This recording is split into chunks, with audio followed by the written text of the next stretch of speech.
There are people who walk through life carrying an invisible armor, not the kind made of hardness or indifference, but something subtler, something wiser.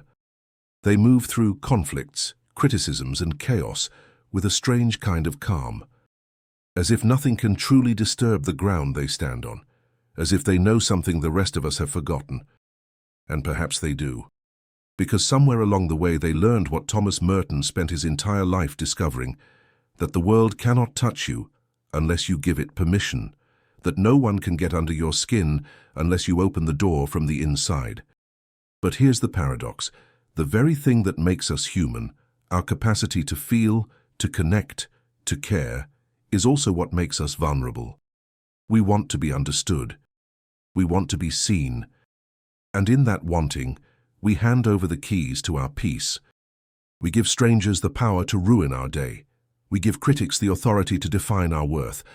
We give the noise of the world access to the silence within, and slowly, without even realizing it, we become reactive, defensive, a collection of wounds waiting to be triggered. Merton understood this trap better than most. He was a man who left the noise of the world to live in silence, yet even in the monastery, surrounded by stillness, he found that the real battle was never outside. It was always within. He wrote once that the greatest danger was not the chaos around us, but the chaos we carry inside, the need to defend ourselves, to prove ourselves, to protect the fragile image we've built of who we think we are. Because that's what it really is, isn't it? When someone gets under your skin, it's not them. It's the part of you that believes their words might be true. It's the part of you that's still fighting to be enough, still trying to control what others think. Still clinging to the hope that if you just explain yourself better, defend yourself harder, they'll finally see you the way you want to be seen. But they won't. And here's the deeper truth. It doesn't matter. I once knew someone who could argue with a wall. Every comment, every glance, every perceived slight became a battle. They carried the weight of every interaction, replaying conversations late into the night, crafting the perfect response they should have given. They were brilliant, articulate, passionate, but they were exhausted because they had made their inner peace dependent on the approval of people who barely thought about them at all. And that's the cruelty of it. We give so much power to people who aren't even paying attention. We lose sleep over words spoken carelessly by someone who's already moved on with their day. We construct entire narratives of offense and defense, while the other person has forgotten the conversation entirely. Merton called this the false self, the version of us that exists only in relation to others, the self that needs validation, that craves recognition, that cannot rest until it feels secure in how it's perceived. This false self is fragile, easily wounded, always on guard. It lives in constant fear of being exposed, diminished, or misunderstood, and it's exhausting to maintain because the false self requires you to control the uncontrollable. It demands that you manage what people think, say, and feel about you. It insists that your worth is something that can be given or taken away by the judgments of others. And so you become a hostage to every opinion, every comment, every raised eyebrow. You become someone who can be gotten to. But beneath this false self, Merton discovered something else, something that no criticism can touch, something that exists independent of approval or rejection. He called it the true self, the part of you that simply is. Not the version you present to the world, not the role you play, not the identity you've constructed, but the essence of your being that exists before all of that. This true self doesn't need to defend itself because it has nothing to prove. It doesn't react to insults because it's not defined by what others think. It doesn't collapse under criticism because its foundation isn't built on external validation. And here's what's strange. When you touch this place within yourself, people's words begin to lose their power. Not because you've become cold or indifferent, but because you've found something deeper to stand on. You've discovered that who you truly are cannot be threatened by what someone else thinks you are. But getting there requires something most of us resist, the willingness to let go of control. We live in a world obsessed with control. We try to control outcomes, relationships, reputations, narratives. We curate our image, manage our brand, defend our positions. And beneath all of it is a subtle terror, the fear that if we let go, if we stop managing and defending and explaining, everything will fall apart. People will misunderstand us, they'll think the worst, they'll see us as weak. But Merton suggests the opposite. He suggests that true strength lies not in control, but in surrender. Not the surrender of defeat, but the surrender of someone who no longer needs to fight. The surrender of someone who has realized that the battle itself is optional, because when someone criticizes you, insults you, misunderstands you, you have a choice. You can engage, you can defend, you can explain and argue and try to make them see, or you can simply let it be. You can allow them to have their opinion while you remain anchored in your own truth. You can recognize that their words are about them, their perspective, their pain, their lens, and not about the unchangeable reality of who you are. This isn't avoidance. It's not pretending everything is fine when it's not. It's not spiritual bypassing or toxic positivity. It's something far more grounded. It's the recognition that you don't have to attend every argument you're invited to. You don't have to correct every misconception. You don't have to win every battle to maintain your dignity. Sometimes the most powerful thing you can do is nothing at all. I remember watching someone practice this in real time. They were being publicly criticized, unfairly and harshly. Everyone expected a defense, a rebuttal, a fight. But instead, there was silence. Not the silence of cowardice, but the silence of someone who had nothing to prove. And the strange thing was, the criticism lost its energy. It echoed in an empty room, because the person it was aimed at refused to give it a home. This is what Merton meant when he spoke of solitude. Not physical isolation, but an inner spaciousness where you are not at the mercy of every wind that blows. A place within yourself that remains still, regardless of the storms outside. But here's the difficulty. This kind of inner freedom requires you to face the parts of yourself you've been avoiding. Because often, the reason someone gets under your skin is because they've touched a wound you haven't healed. They've pointed to an insecurity you haven't addressed. They've voiced a fear you've been running from. And so, paradoxically, the people who irritate us the most are often our greatest teachers. Not because they're right, but because they show us where we're still fragile, where we're still attached, where we're still seeking validation in places that can never provide it. Merton wrote extensively about this inner work. He understood that becoming unshakable isn't about building thicker walls or becoming emotionally numb. It's about going inward and meeting yourself with such honesty that external judgments lose their sting. It's about owning your flaws so completely that no one can use them against you. It's about accepting your humanity so fully that criticism becomes just information, not identity. This is the path of the contemplative, the one who looks within not to escape the world, but to engage with it from a place of groundedness, the one who can be present to suffering without being destroyed by it, the one who can hear harsh words without hardening their heart. And it starts with a simple practice, observation without reaction. When someone says something that bothers you, before you respond, pause. Just for a moment. Notice what's happening in your body.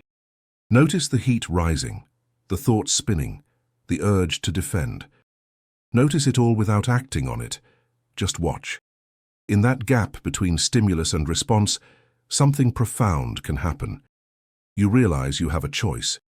You're not a puppet on strings, forced to react. You're a conscious being capable of deciding what deserves your energy and what doesn't. Most of what gets under our skin isn't worth the energy we give it. Most arguments are pointless. Most criticisms are projections. Most conflicts are based on misunderstandings that will never be resolved through more words, but we engage anyway.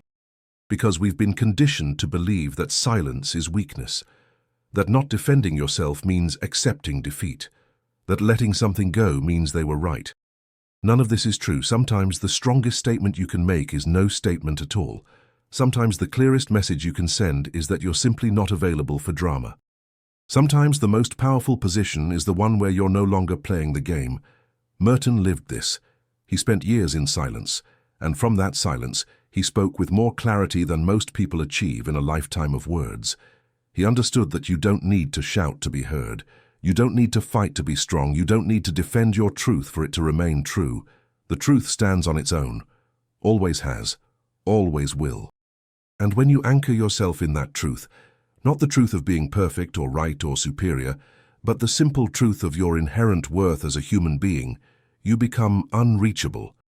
Not because you've built walls, but because you've found ground. People can throw their words at you. They can project their pain, they can misunderstand, misjudge, misrepresent, and none of it will stick. Because you're no longer living from the outside in, you're living from the inside out. This is the freedom Merton discovered in the monastery. The freedom that has nothing to do with circumstances and everything to do with consciousness. The freedom to be yourself, fully and unapologetically, regardless of who approves or disapproves. But it requires practice. Daily practice. Because the world is loud, and it will always try to pull you back into reactivity. It will always offer you something to be offended by, something to defend against, something to prove. And every time you choose not to engage, every time you let something pass without grabbing onto it, you strengthen that inner ground. You deepen that silence. You cultivate that peace. It's not easy, especially in the beginning, because part of you will want to fight. Part of you will insist that if you don't defend yourself, you're letting them win. Part of you will feel like you're betraying yourself by not speaking up. But over time, you'll notice something. You'll notice that the battles you didn't fight didn't need fighting. You'll notice that the people who misunderstood you either came around on their own or weren't worth the energy in the first place. You'll notice that your silence held more power than 1,000 arguments ever could.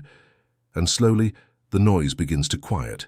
Not the noise around you, that will always be there, but the noise within you. The constant need to react, to defend, to control. That begins to fade. And in its place something else emerges, something calm, something steady, something that knows its own worth and doesn't need the world to confirm it. This is what Merton called true solitude, not loneliness, not isolation, but a deep, abiding sense of wholeness that doesn't depend on anyone else. A place within yourself where you are complete, regardless of who stays or goes, who understands or doesn't, who approves or condemns. From this place, you can engage with the world fully. You can love deeply, work passionately, care genuinely. But you're no longer at the mercy of it. You're no longer tossed around by every opinion, every criticism, every conflict. You've found your center. And from that center, you can meet life with open hands instead of clenched fists. This doesn't mean you become passive. It doesn't mean you allow yourself to be mistreated or disrespected. It means you respond rather than react. It means you set boundaries from a place of calm rather than anger. It means you speak your truth without needing everyone to accept it. And here's what's beautiful. When you stop needing to control what others think, you actually become more effective in the world. Because you're no longer operating from ego, from fear, from the desperate need to be right. You're operating from clarity, from wisdom, from a place that sees the bigger picture. You can disagree without being disagreeable. You can hold your ground without going to war. You can stand firm in your values while allowing others the space to stand in theirs. This is the paradox Merton lived. He withdrew from the world to find himself, and in finding himself, he was able to offer the world something far more valuable than arguments or defenses. He offered truth. Unfiltered, undefended, uncompromising truth, spoken from a place of such deep inner peace that it couldn't be shaken by those who disagreed. And that's the invitation here. Not to become a monk or withdraw from life, but to find within yourself that same unshakable ground, that same inner monastery where you can return whenever the world gets too loud, too chaotic, too demanding. You don't have to go anywhere to find it. You don't have to change your circumstances or your relationships or your job. You just have to stop, just for a moment. And ask yourself, who am I beneath all the noise? Who am I when no one is watching? Who am I when there's nothing to prove and no one to impress? That person, that true self, is already whole, already complete, already free. And the more you connect with that part of yourself, the less anyone can get under your skin. Not because you've become hard or indifferent, but because you've found something solid to stand on. Something that predates every criticism and will outlast every conflict.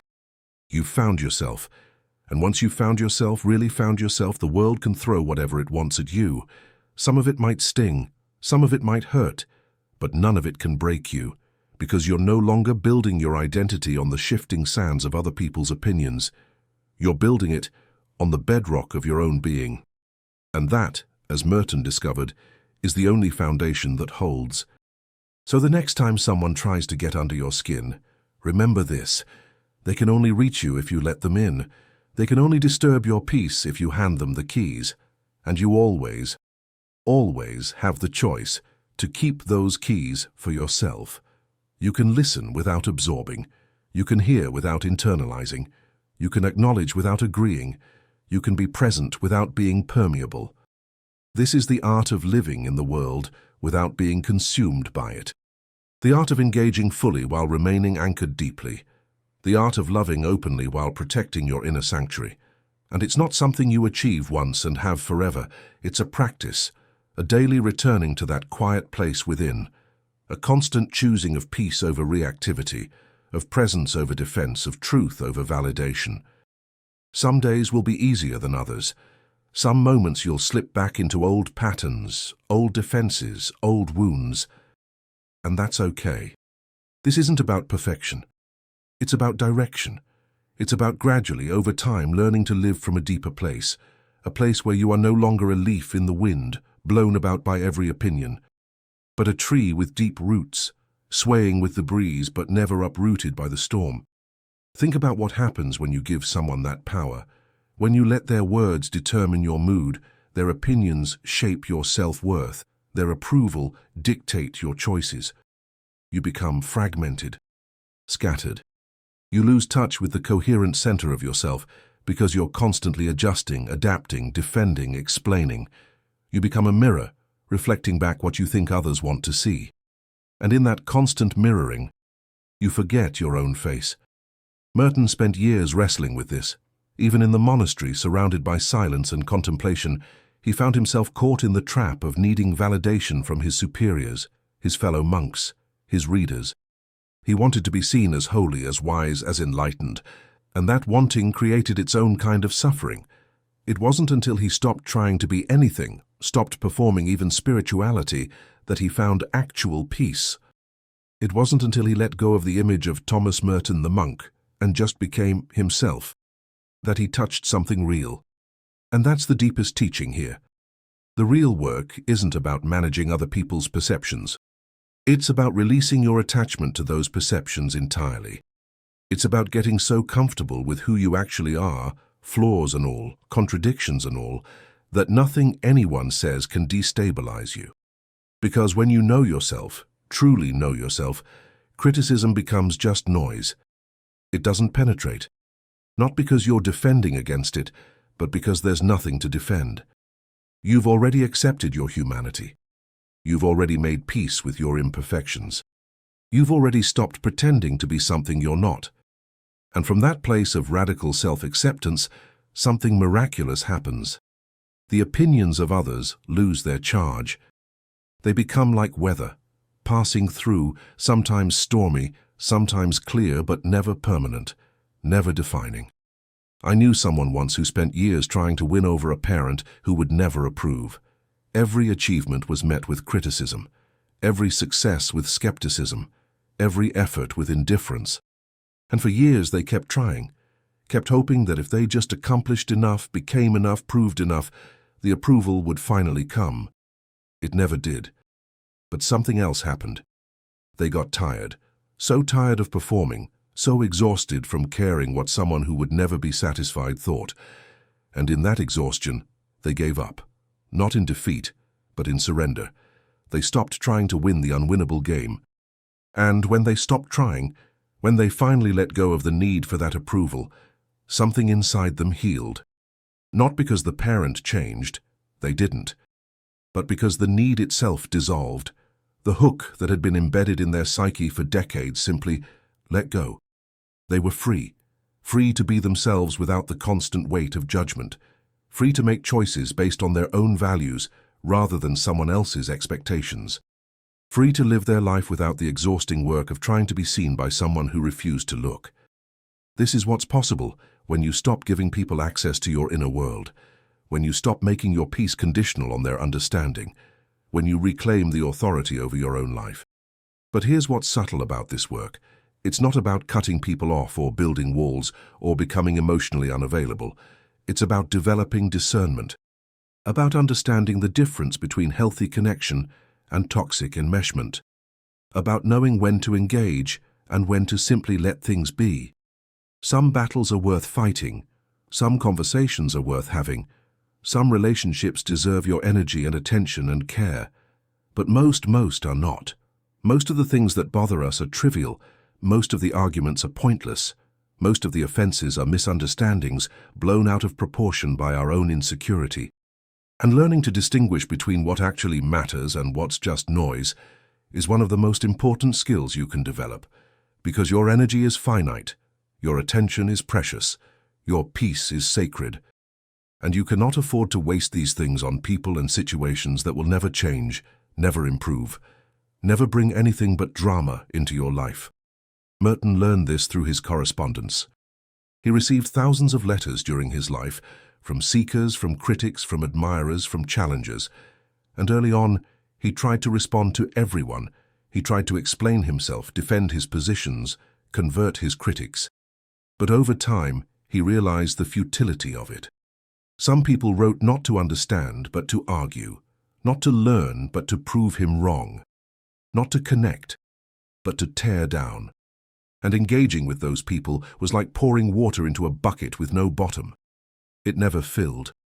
It never satisfied. It never ended. So he stopped. He became selective.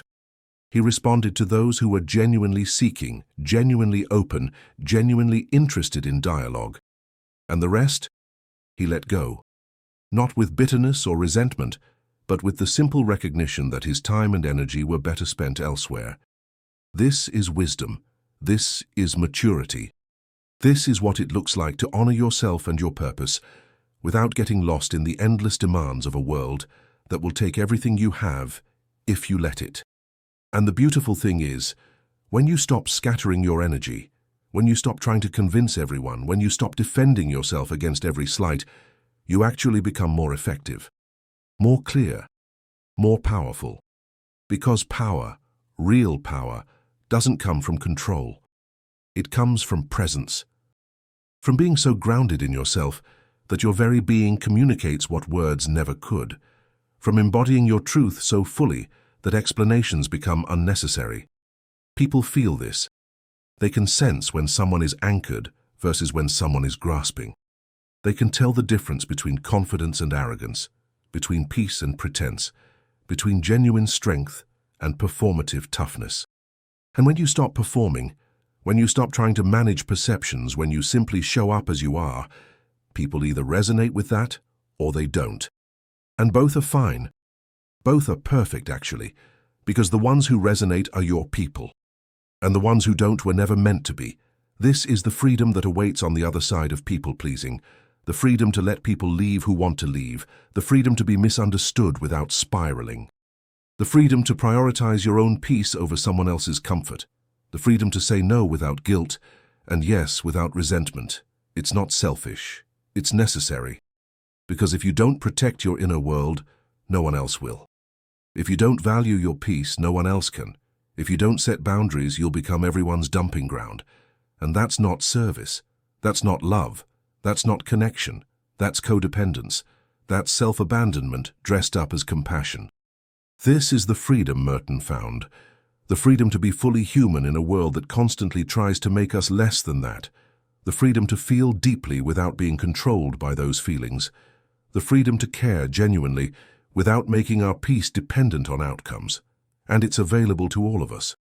Not as some distant spiritual achievement, but as a simple shift in perspective. A remembering of what we already know but have forgotten. That we are more than our thoughts, more than our emotions, more than our reactions. We are the awareness that witnesses all of it, the consciousness that remains even when everything else changes. But this shift requires something radical, the willingness to let your life be your own, to stop living for an audience, to stop curating your existence for approval, to stop explaining yourself to people who have already decided what they think. There's a particular kind of exhaustion, that comes from trying to control your image, from managing what everyone thinks, from defending yourself against interpretations you never intended. It's like trying to hold water in your hands. The tighter you grip, the more it slips through. And most of us spend our entire lives gripping. We wake up thinking about what others think. We move through our days monitoring reactions, adjusting our behavior, carefully crafting our responses. We go to sleep replaying interactions, wondering if we said the right thing, worrying about what impression we left. It's relentless, and it's a prison of our own making. Merton called this the tyranny of the ego. The ego that believes it must be perfect, must be liked, must be understood, must be validated. The ego that cannot rest until everyone approves, everyone agrees, everyone sees things the way we do. But here's the revelation, that approval will never come. Not fully, not finally, not in a way that satisfies. Because even when people do approve, even when they do understand, even when they do validate, it's never enough. The ego always wants more, always needs reassurance, always doubts. This is why external validation is a trap. Not because it's wrong to want to be appreciated, that's human, but because making your internal state dependent on something external is giving away your power. It's handing the remote control of your emotions to people who don't even know they're holding it. And most of them aren't thinking about you at all. That's the painful truth. While you're lying awake dissecting their comment, analyzing their tone, worrying about their opinion, they've moved on. They're thinking about their own lives, their own problems, their own concerns. You're tormenting yourself over something they've already forgotten. Merton understood this deeply. He wrote about the solitary self, not as lonely but as complete. The self that doesn't need constant external input to know its own value. The self that can sit in silence without needing distraction or validation or entertainment. This solitary self is powerful because it's not at the mercy of circumstances. It doesn't collapse when criticized. It doesn't inflate when praised. It remains steady, constant, grounded in something deeper than opinion.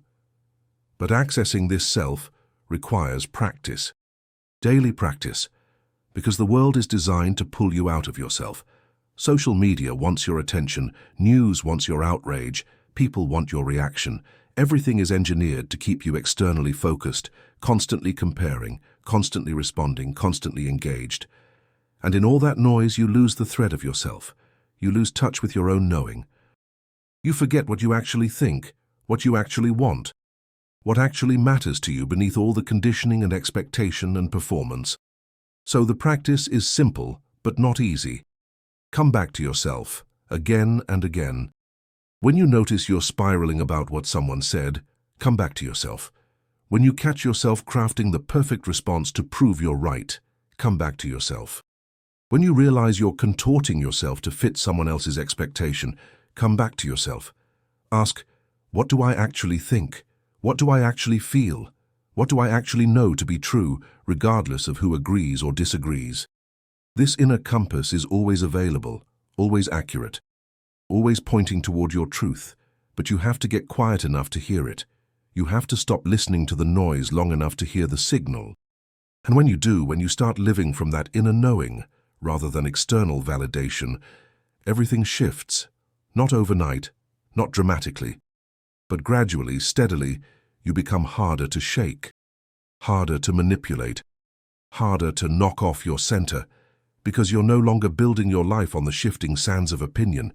You're building it on the bedrock of self-knowledge, and that foundation holds, through criticism and praise, through success and failure, through acceptance and rejection. It holds because it's real, because it's yours, because it doesn't depend on anyone else believing in it.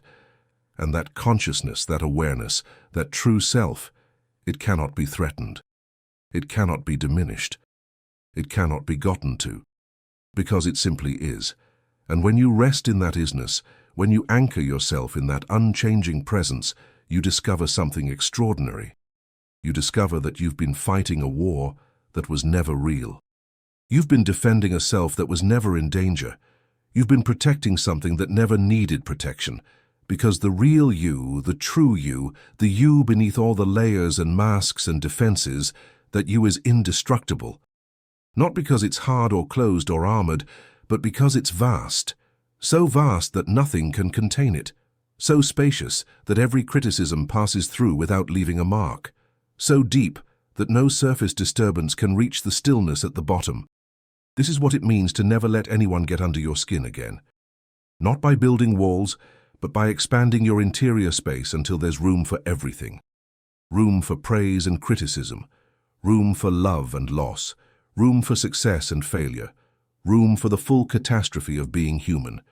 And in that room, that vast inner landscape, you're finally free. Free to be exactly who you are. Free to let others be exactly who they are. Free to engage with life fully without being destroyed by it. Free to love without attachment. Free to care without control. Free to live without the constant exhausting need to manage what everyone thinks. This is the gift Merton left us. Not a philosophy to study, but a way of being to embody. A reminder that peace isn't something we find in the world. It's something we cultivate within. And once cultivated, it becomes the lens through which we see everything, and from that lens, everything changes. Not the external circumstances, those will always fluctuate, but your relationship to them, your capacity to meet them without being overwhelmed, your ability to remain yourself, even when the world insists you be something else. So let them speak. Let them judge. Let them misunderstand. Their words are their own. Their perceptions are their own. Their pain is their own. And yours is yours. And you get to choose in every moment whether to carry what they hand you or set it down. Choose wisely. Choose consciously. Choose from that deep place that knows its own worth and doesn't need validation from anyone. Choose peace. Not the peace of avoidance, but the peace of presence. The peace that comes from being so rooted in yourself that nothing external can shake you. That's the peace Merton found. That's the peace he offers us still. And it's waiting right now, in the silence within you, in the space between your thoughts, in the ground beneath your feet. All you have to do is return to it, again and again and again, until one day you realize you never really left. You were always home. You were always whole. You were always free. And no one, no matter what they say or do, can ever take that from you. Because it was never theirs to take, it was always only yours.